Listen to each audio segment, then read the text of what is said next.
And after much deliberation, it is now what we can expect is that India-Pakistan match in most likelihood is expected to take place on the 15th of this month, coming Sunday.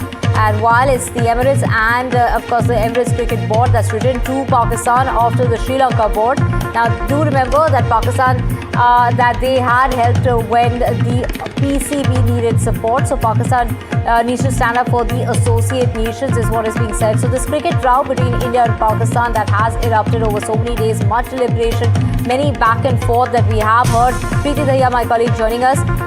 Preeti, of course, Pakistan had early decided to boycott the upcoming match on the 15th against India despite being warned by the ICC. But now, of course, we are expecting, from what we are hearing, is the match might be taking place finally. That's right, Divya. In fact, right from the day that Pakistan announced this so-called boycott of the match against India on the 15th of February, we've been maintaining that Pakistan in all likelihood is going to change its stance before the 15th of February. And we are seeing them inching towards that decision only now bit by bit. What has happened in the last 24 hours is also very interesting to observe.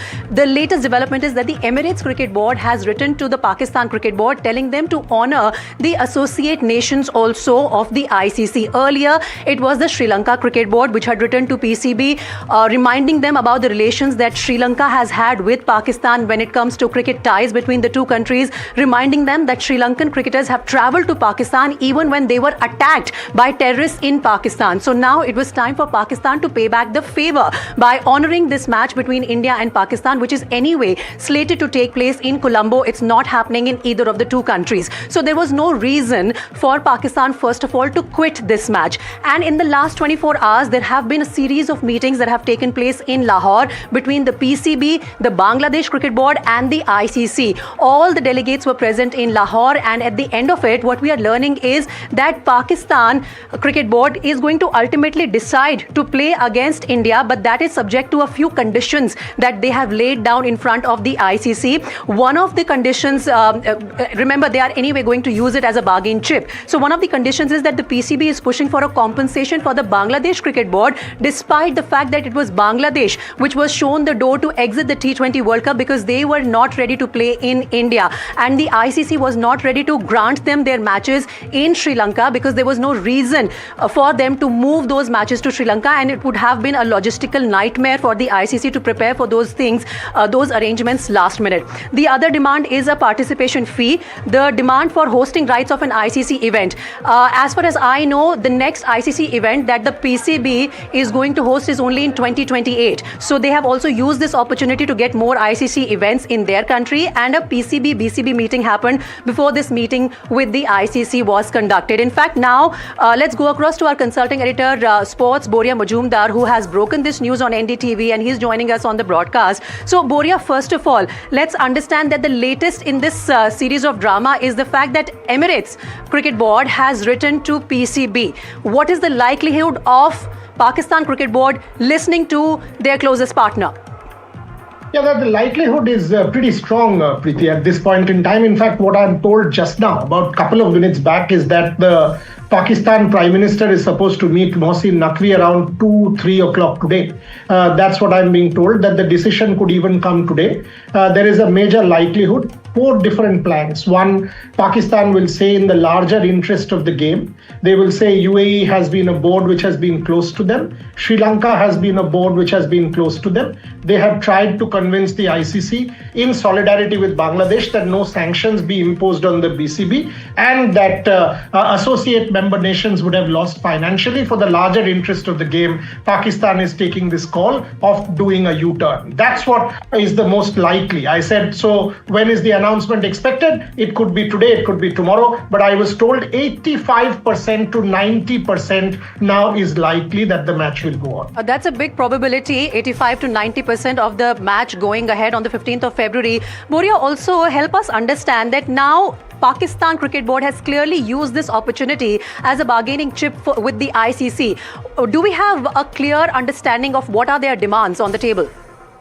Yeah, but nothing of that will be met or can be met by the delegation that traveled. Imran Khwaja and Usman, both of them Mubashir Usmani Sadar, both of them who were negotiating on behalf of the ICC, they were not empowered to give them anything. In fact, these demands I was hearing you say about more money, more events, etc. These are all ICC board demands. I mean, the ICC board has to adjudicate. Imran and Mubashir were given the specific task of negotiating this particular match on the 15th of Feb. Right. At best, they can go back and table it in front of the ICC board. So concessions regarding that is not on the table for sure. And I can tell you that that's not happening at this point in time. What is on the table is no sanctions for Bangladesh or no penalties. What is on the table is obviously the grandstanding Sri Lanka, Emirates Cricket Board and associate member nations requesting Pakistan. But making more money out of the ICC, revenue going up from 35 odd million to more million,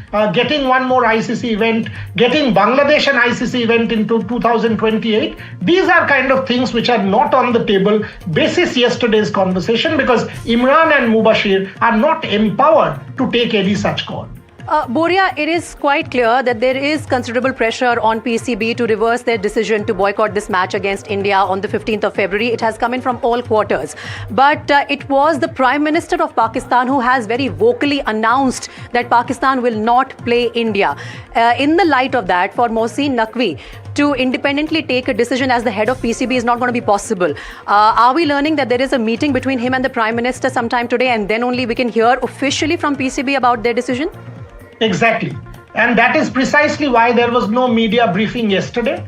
There has not been one official word on this from the Pakistan Cricket Board yet. You have not heard anything from the ICC officially, though unofficially we've kind of broken what we have. We know the text of the Emirates Cricket Board letter, exactly what they've written. We know all that. But you're absolutely right that there is a meeting that's going to happen, and it is the Pakistan Premier, the Pakistan Prime Minister, who will be taken into confidence before a decision like this is announced, because otherwise you've got to salvage his position. You've got to redeem the position of the Prime Minister. I mean, the Prime Minister of a country making a statement that the match won't happen, and then you take a U-turn 4 days later. You've got to protect the position of the Prime Minister, spin a narrative by which you can kind of salvage his position. That's what will happen. There will be a meeting, post which the narrative will be spun that the larger interest of the game has taken precedence and Pakistan is doing what it is. Already, Boria, attempts are being made to spin that narrative by saying that it was the ICC that wrote to the PCB, not the other way round. Now, that obviously makes a lot of difference in selling this narrative to your own audience back home. That's exactly the point. That it is the ICC delegation that visited Pakistan. It is the Sri Lankan board that wrote. It is the UAE board that wrote. Associate member nations will lose. The ICC also wanted to come to the negotiating table. The truth is Pakistan wrote to the ICC about the force majeure.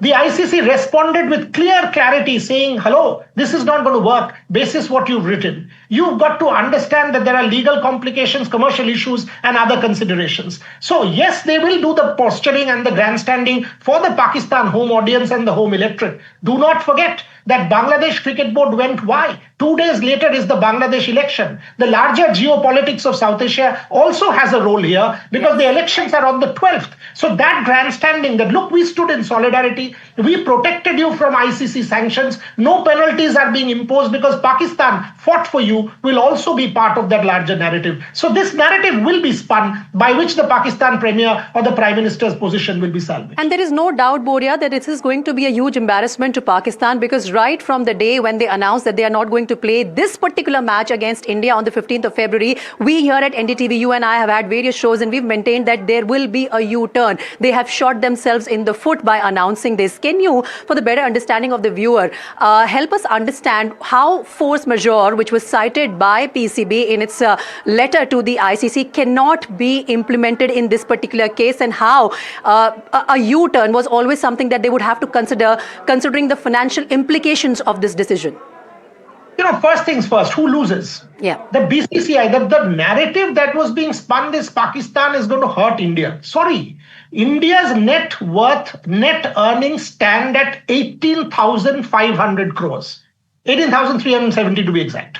Pakistan is 400 crores. Can you imagine? 18,000 crores versus 400. Sri Lanka, 400. Bangladesh, 400. Now, if the ICC money that is accrued to Sri Lanka, Bangladesh, and associate member countries go down, Who loses? Bangladesh loses, Sri Lanka loses, associate member countries loses, obviously PCB loses. Yes. For India, it's a speck in the ocean. So the loss is theirs. In trying to protect Bangladesh, Pakistan would have ended up harming Bangladesh. Point number one. Point number two, selective force majeure. For 5.7.1 and Article 12 clearly tells you that this could be legally interpreted in multiple different ways. Pakistan will have its own interpretation. ICC will have its own. But ICC is on a pretty strong wicket that this selective interpretation of force majeure is not applicable, which is why. And there is soft channel diplomacy. What is that? I will stop players from playing the PSL. I will stop bilateral tours. Basis ICC's understanding with the other boards, because you've seen the vote, 14-2, which means Pakistan does not have a single vote within the ICC board. When you take all of these things into account, you realize that you've actually shot yourself in the foot. So how do you come back from here? Your premier is on record. So you've got to create a narrative. The narrative is, I am doing it for the larger cause of the game, for Sri Lanka, for Bangladesh, for Emirates Cricket Board, for everybody else. And that's why I'm doing this grandstanding and trying to become a hero to the electorate that we got ICC to Pakistan. That's Forever right. the Pakistani trait. But everybody understands that the Prime Minister doing a U-turn, do I say more? Well, I do also have a feeling, Boria, that they are going to present a picture in case of a U-turn that, the ICC has given considerable compensation or assurances to PCB for future. But we'll discuss that point in just a bit. We've got a lot of reactions really coming in on all these developments revolving around the match between India and Pakistan. My colleague Aishwarya spoke to Kirti Azad. Listen in. I don't know why is India is so eager to play against Pakistan. Earlier there was a talk during Sindoor that we shouldn't be playing against Pakistan, and now India seems to be very eager wanting to play against Pakistan, which is a terrorist country. And then there's deciding with Bangladesh Cricket Board, Pakistan sitting with them. So obviously we know that we have failed in our foreign policy. We are isolating Bangladesh from us. So I find it very funny. I mean, I don't know what is the policy of the country. After all, ICC is headed by Mr. Jai Shah, son of Mr. Amit Shah. So whatever ICC says happens. 80% of the revenue comes from India, so India is the most powerful nation. Well, that reaction from Kirti Azad more on the lines of his political viewpoint rather than as a former cricketer. But sticking to pure cricket terms, let's go back once again to Boria Majumdar, who continues to be with me on this broadcast and is the first one to break the story here on NDTV. So, Boria, the point that I was raising earlier, that now when Pakistan will try and spin the narrative, they will also come up with all these, perhaps the assurances and the compensations that are being cooked up in their head and bring them out in public, saying that we've extracted so much out of ICC in exchange for this match. Yeah, but that won't hold water, because the ICC board has to, everybody knows that if you are putting on the table bilateral matches against India, who is ICC to decide on bilateral cricket? It is to be decided by the government of India and the Board of Control for Cricket in India. Simple as that. Now, anyone, even a child, will understand that this is not going to hold water. Secondly, you say we will be given more tournaments and more matches. Who has passed it? Imran Khwaja and Mubashir Usmani making a visit to Lahore for 2 hours, passing an ICC resolution. How is that even feasible or possible? You can spin any number of narratives. The only thing that is on the table is, are you going to play this match? Else there will be compensation, legal and financial. Are you going to play this match? Else you can be ostracized, isolated and alienated within the cricket world. You can spin any narrative for your domestic audience, for your constituency back home. But in real terms, the real deal that is, I don't think ICC board has done anything to the effect that will compromise the ICC's position. Nothing like that was on the table, is on the table, or is expected to be on the table. Boria, this demand of more bilaterals between India and Pakistan, how real is this demand from PCB? Does it also at some level show their desperation? Because obviously they know that this is the biggest revenue churner in the world of sports, not just cricket. Preeti, you also know, I also know, bilateral is off the table. Not happening. Absolutely. No, there's zero chance. It is not our call. You and I are not BCCI or Government of India, but as informed journalists who've been tracking this development for the longest time, for 2 decades, I can tell you this: if India plays bilateral cricket with Pakistan, that will be the biggest miracle of the century. It's not happening. No chance. As long as there is terror that is exported from across the border, Absolutely. not happening. And there is zero chance, however much Pakistan can. And who is ICC? It is a government of India call. We will play multi-nation cricket. It's a clear policy because we want to host the Commonwealth Games. We want to host the Olympic Games. There is a larger sports policy that was pronounced by the government of India after Operation Sindoor. Bilateral cricket is off the table. By requesting Imran Khwaja from Singapore and Mubashir Usmani from the United Arab Emirates, how on earth do you even expect the ICC board to consider this? I don't think that's, you don't take this one demand, I don't think you need to take seriously at all.